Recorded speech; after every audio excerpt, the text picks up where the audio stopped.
É, bom, eu vou atualizar vocês em relação à parte mais importante do projeto, que agora nós estamos entrando, que é o modelo de ciência cidadã, né? Citizen Science. Então, nós temos um hub, onde o modelo está disponível, está aberto para quem quiser participar. E como esse modelo ele é um modelo de assimilação de dados, ele tem dois fatores no modelo que vão melhorando dos dados de entrada, que é diário, a flutuação diária dos números de casos confirmados. Então, são dois fatores. É o fator G, que é o fator de transmissão da doença, variação diária desse fator de transmissão, e um fator que nós incorporamos novo, que é o derivativo do número de casos e desse fator de transmissão, que resulta um fator de supressão, né? O quanto que nós estamos sendo efetivos na supressão da doença, nesse intervalo que pode ser projetado depois de 15 dias, 20 dias sequenciais de análise da flutuação desse tipo de parâmetro. Bom, nós testamos o modelo para os casos canônicos, aí, que é Itália, China. Estamos aplicando no Brasil agora. O acerto do número diário tem sido de 100%. Nós temos acertado, obviamente, assimilando esse valor de G. Agora, o que a gente precisa fazer? Nós precisamos da ciência cidadã para aplicar de forma bem ampla, né, em todos os países.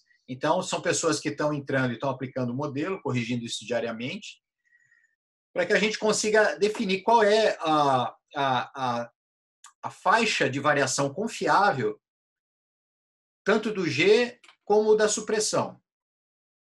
Por quê? Isso é muito do ponto de vista acadêmico. A gente descobriu que realmente essa cascata não homogênea ela responde bem, é bem fiel à realidade. Então, agora é a hora de a gente fazer alguma coisa mais imediata e é premente isso, que é aplicar o modelo para cenários regionais, cenários de estados, cidades e principalmente os cenários de comunidades, né, de bairros que reúne uma ou mais favelas, né? E, por exemplo, a comunidade de Manguinhos, a comunidade da Rocinha, no Rio de Janeiro, onde a gente já tem os primeiros dados, né, de letalidade que estão ocorrendo ali. Como a gente sabe que o grau de letalidade, a letalidade é uma porcentagem de um número total de casos infectados, a gente pode fazer uma estimativa de quantas pessoas estão, nesse momento, infectadas na favela, né? Então, ainda é cedo para falar isso, porque esse número é muito baixo, né? Deus queira que continue baixo, mas tudo indica que ele vai aumentar nos próximos dias. Então, a gente vai ter que saber, possivelmente, o que nós estamos estudando agora aqui é que essa cascata não homogênea para uma comunidade grande, que tem em torno de 100 mil habitantes, como é o caso da favela da Rocinha, de Manguinhos também chega mais ou menos nesse patamar aí, de 100 mil pessoas, né?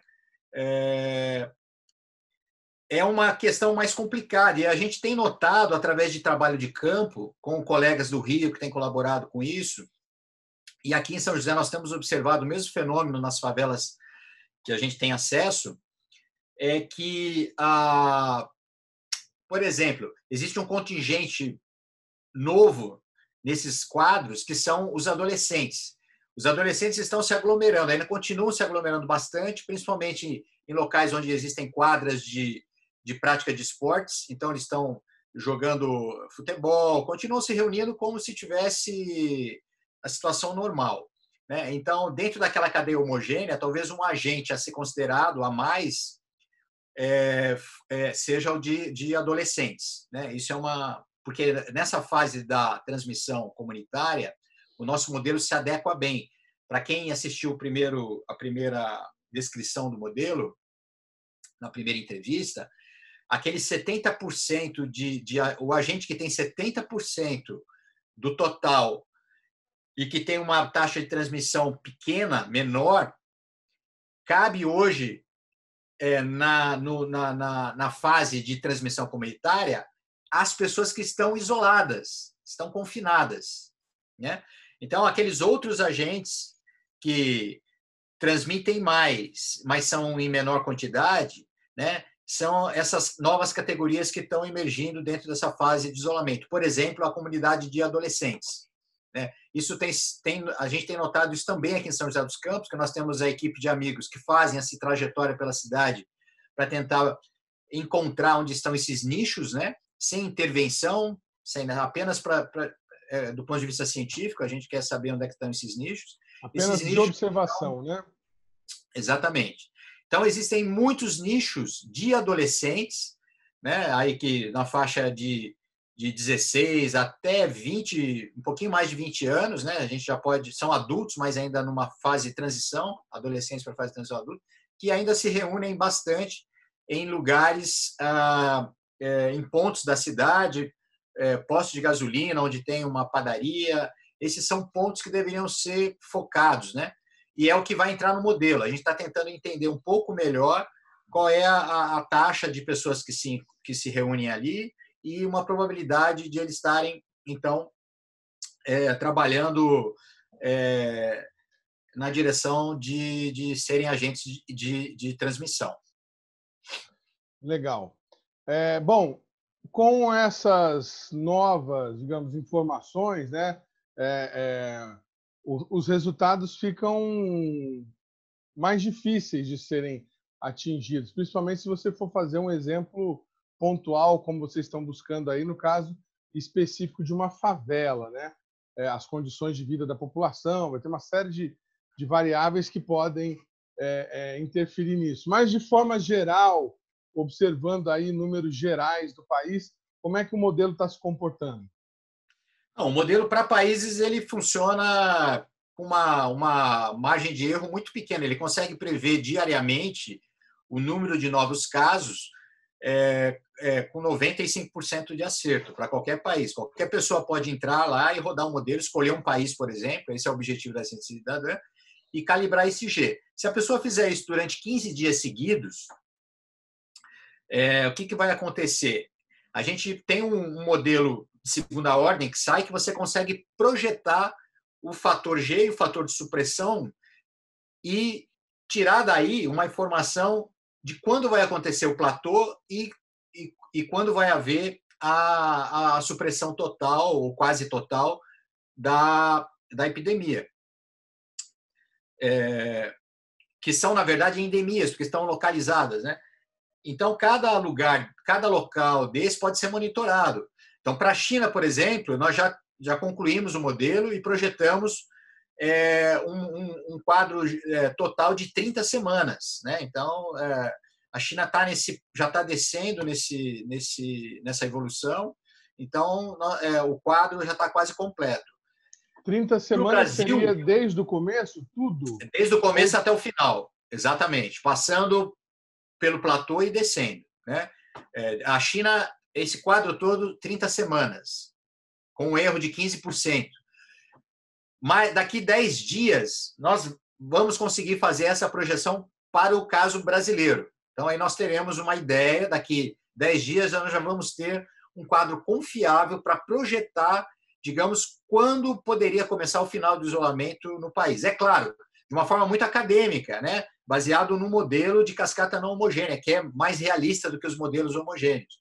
Porém, ainda existem vários ajustes a serem feitos, porque a pandemia traz com ela muitas complexidades, né? Uma delas é se realmente existem outros grupos. O Brasil é um país muito complexo, porque agora que estão acontecendo os testes, a falta de resultados de testes já coloca também uma margem maior de erro no modelo, em torno de 25%, né, pelos nossos cálculos. Então, existem muitas variáveis que vão começar a ser refinadas a partir do momento que nós vamos recebendo dados dos testes que estão sendo feitos, né? Então, por exemplo, seria muito interessante que houvesse por parte do poder público agora, um foco muito grande nos exames, levar exames, um número sistemático de exames para as favelas, nas favelas, né? Isso iria ajudar nós tentarmos a rodar o modelo de forma mais realista e de forma mais efetiva, de forma pragmática, que pudesse realmente ajudar o poder público a projetar a evolução na fase positiva, o platô e o decaimento dessa pandemia nessas comunidades e projetar isso para o quadro brasileiro, refinar melhor o quadro brasileiro a partir dessas comunidades mais complexas.